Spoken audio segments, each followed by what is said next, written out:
Good morning everyone. So today we are going to study about the nested if else. I hope you have understood the use of if and elif statement. So today I am going to show you how we can work with nested if. It means more than one if inside the if, and then there is a else part. Okay, so let's begin with the video where we are going to use more than one if along with the else inside the program. So that is called as nested if along with the else. So I'm going to use two if condition along with the else part with the program. So when that kind of condition occurs, that suppose I have to take the three numbers from the user and I have to sort the numbers, wherein I have to check more than one condition. Okay, so to sort the numbers in an ascending order, and where we are already having the three numbers from the user. Okay, so suppose I am taking the three numbers and sorting in ascending order. So you can see here that when we need to sort the three numbers, we have to check the first number with the next two numbers. So we have to write the condition twice or maybe thrice. So that is the reason I am going to create this program along with the use of nested if and else. So let's take the three variables first of all to store the three numbers. So I am defining here x, y and z to store the numbers. So I have written here x int, defining the int data type, input, enter any number.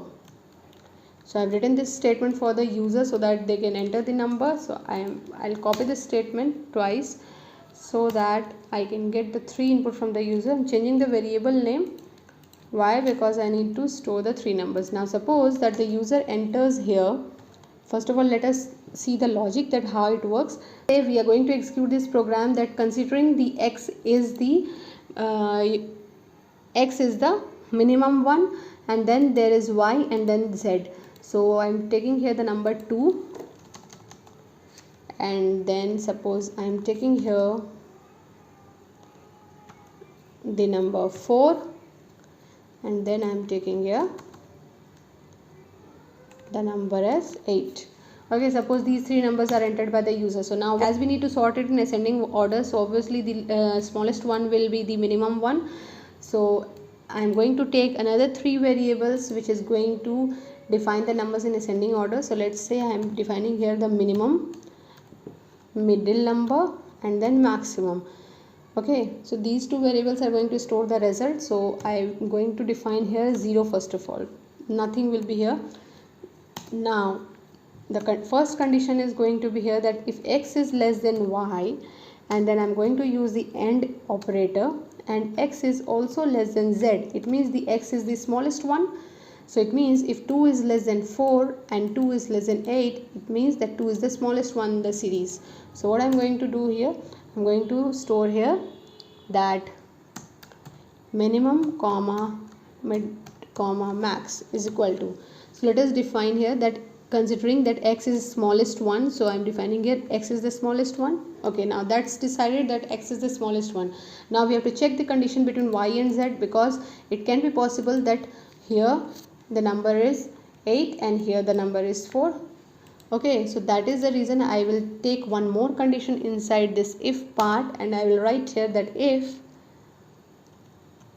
y is less than z, then as x is decided to be the smallest one, so y is going to be the middle one.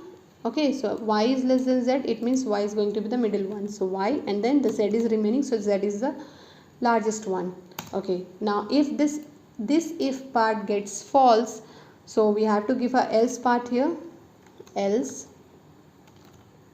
the same condition, the same value will be stored. However, here as if y will not be less than z, so z will be less than y. So it means that the middle one will be the z, and then the largest one will be the y. So this can also be condition. Okay, you can see here, suppose this is the input now. Now we are going to work out on this. Now when the control goes here, x is less than y, it means 2 is less than 4 and 2 is less than z. Condition goes true. Okay, then if y is less than z, so it means y is also less than z. You can see the output, the input which I have taken here. So it means this condition gets true. So minimum is the x1 and then y and then z. Now let's consider that here is 8 and here is 4. Okay, so when x is less than y, it means 2 is less than 8, condition goes true. X is less than z, so 2 is less than 4, condition again goes true. Okay, so minimum is already decided. Now if y is less than z, so the condition gets false, so this if will not be executed. Now here the else part will be executed, wherein x is already decided and then z will be the middle one and then y will be the largest one. Okay, so this is how you can use the more than one if condition in the program. Now what I am going to do, again if it can be possible that y is the least one, so I have to write the more than one condition, so I am using here elif. Same condition I am going to take here with y. If y is less than x and y is less than z, so it means y is the least one.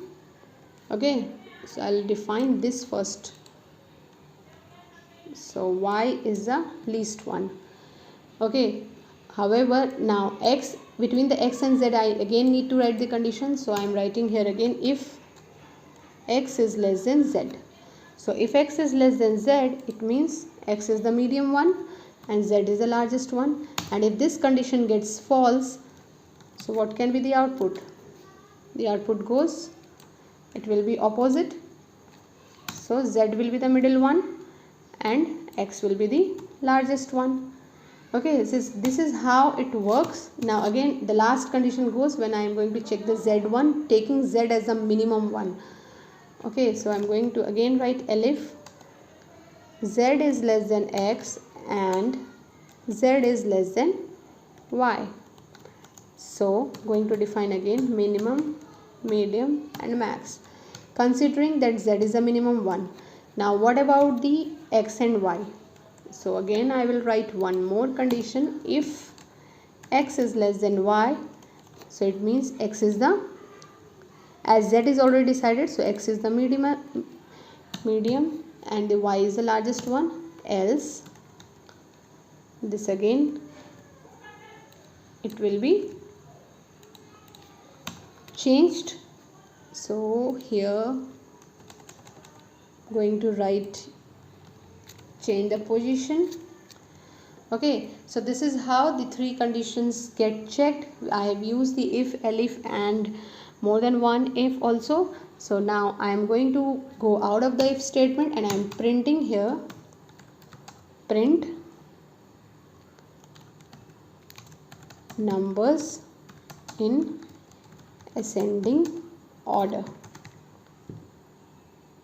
Okay, so how it will be printed? The minimum value, then medium value and then the maximum one. So this is how I am going to get the answer. So if this condition gets true, so these values will be printed. If this condition gets true, this will be printed, and if this gets true, so this will be printed at the end. Now let us execute the program and see what the output comes.